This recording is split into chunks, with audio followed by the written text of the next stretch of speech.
Hello everyone, thank you all for coming. My name is Robert Fraser, and today we're going to be taking a look at aviation statistics within Australia.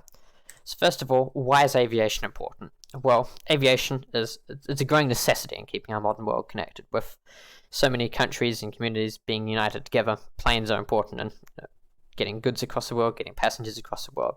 And Australia is especially reliant on aviation due to our lack of land borders. Everyone that comes into our country is going to have to come here either through a plane or on a boat, and planes are much more efficient. So the aims for this presentation is we're going to be investigating some seasonal patterns in activity, and we're aiming to find some growing hotspots in Australia. So the data source, obviously where we get the data from, is very important. So aviation statistics are published by the Bureau of Infrastructure, Transport and Regional Economics. They have international and domestic activity. They're all published. They do monthly reports and a lot of other things, but we're mostly looking at the time series data that they have, which is essentially data for every month that they have on record. It's a nice, easy to see format. So international data, they have, as you can see, things like annual totals, monthly airline performance, all of that sort of stuff. But the city pairs data sets are the most interesting. That way we can do our own calculations, do our own totals with that data, rather than have it aggregated for us. Similarly, for domestic, there's a lot of other things here. Again, monthly airline performance, domestic totals, and top routes, annual summaries. So domestic top routes is very similar to the international cities pairs data, but overall I think the international data is of a higher quality than the domestic data. So most of the visualizations that we're looking at today will focus on the international data. So this is what one of the spreadsheets looks like.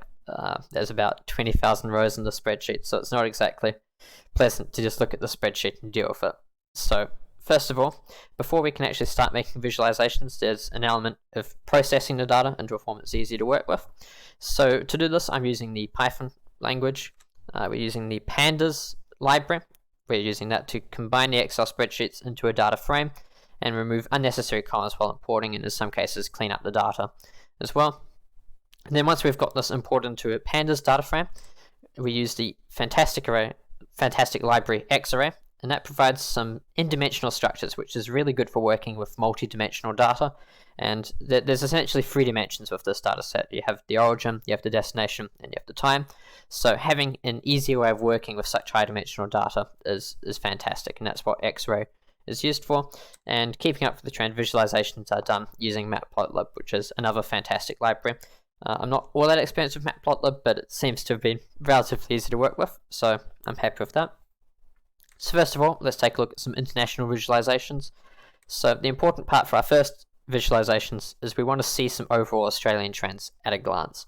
To understand individual airports, individual things of what's going on, it's important to understand what's happening as a whole. We want some big picture stuff before we start getting into the nitty-gritty.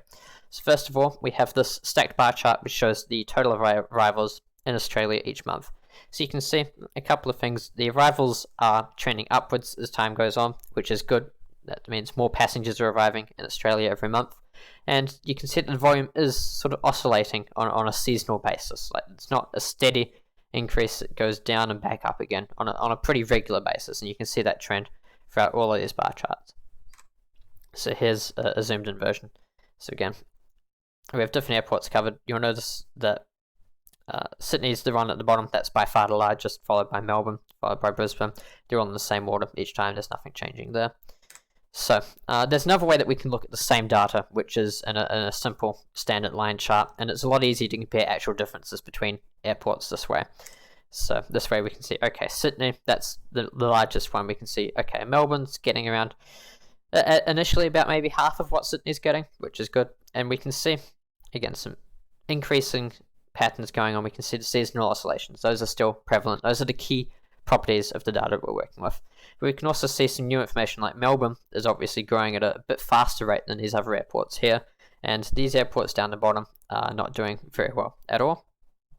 In fact, it looks like Darwin's even decreasing more than anything. So now that we've looked at that, we can have a look at some more individual trends. So these are just some trend graphs. They're not to scale. We're just looking at the trends between each destination.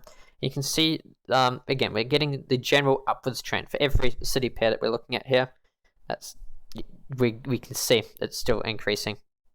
And the seasonal fluctuations are now a lot more pronounced. And in this chart as well, we're also comparing the incoming passengers to the outgoing passengers. There's not a lot of difference in that regard, but there is some difference, which is more important. We'll look further at that later.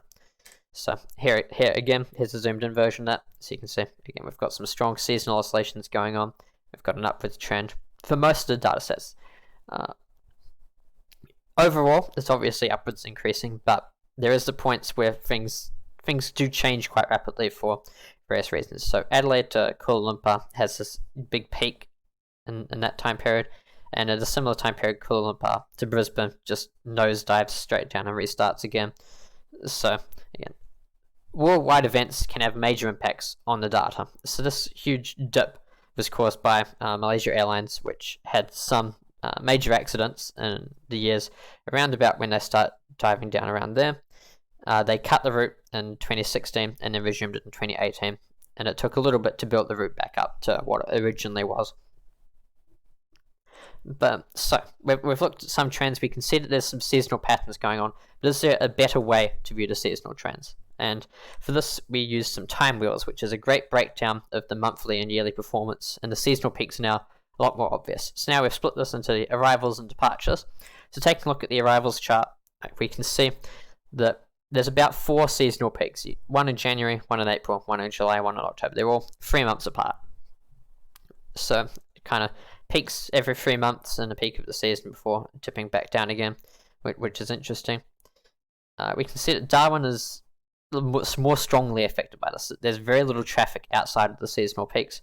We can also see that the main seasonal peak is in around the December to January sort of area. That's where it's the largest peak, whereas the peak in April, which is autumn around about now, it's a lot weaker than the peaks in January.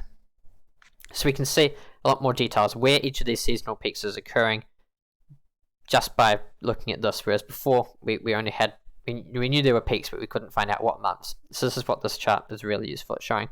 And for the departures chart, again, we're seeing some similar activities here.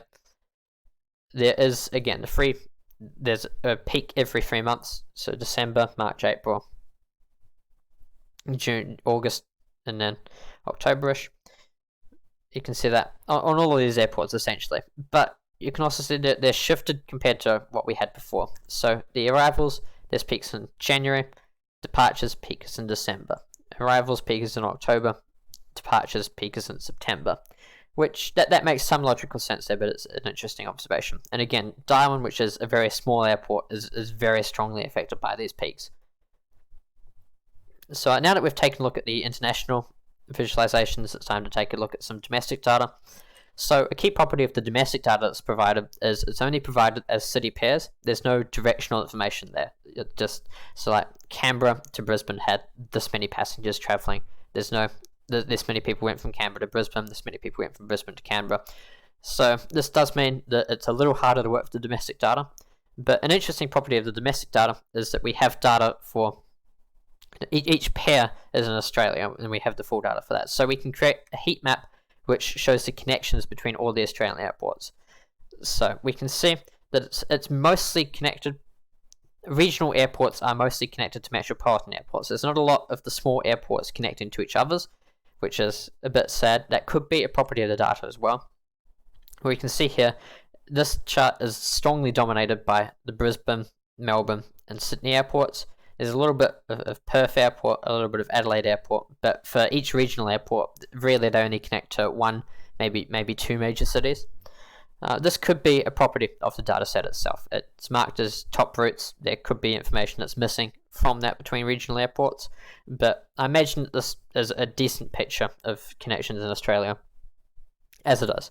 So this chart is for December 2019, which is the most recent data they have on record, but we also have an animated version of this, which you can see some slight trends happening. The video's lower quality than I thought it would be, I'm sorry about that.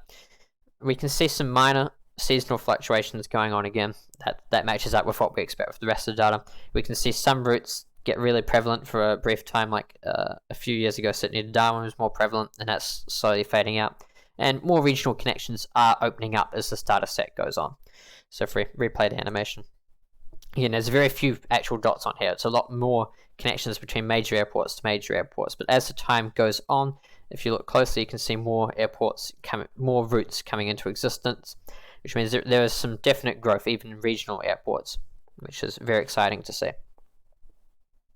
So yeah.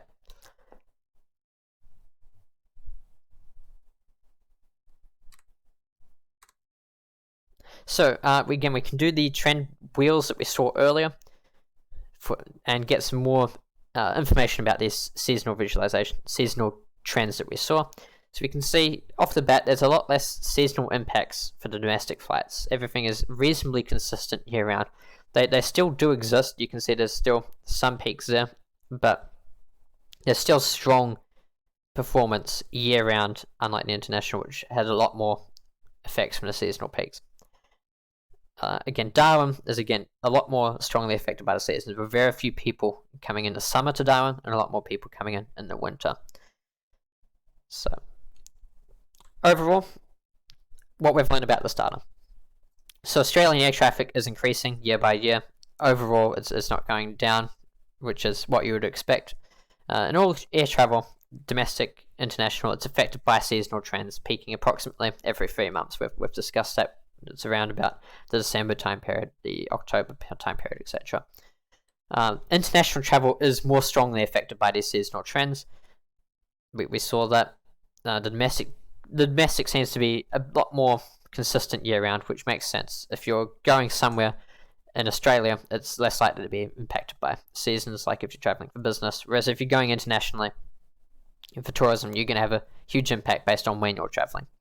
Regional airports in Australia, they're generally only connected to 1 or 2 hub airports, which is sort of what you expect. There's no major connections going on in a regional airport. There's just people that need to go from a metropolitan airport to a regional airport, and vice versa. And larger airports are experiencing faster growth. We've seen it in a couple of the charts, but Sydney Airport is growing quickly, Melbourne Airport is growing extremely quickly. Whereas our smaller airports like Darwin, Adelaide, and all of that, they're growing a lot slower than the larger airports.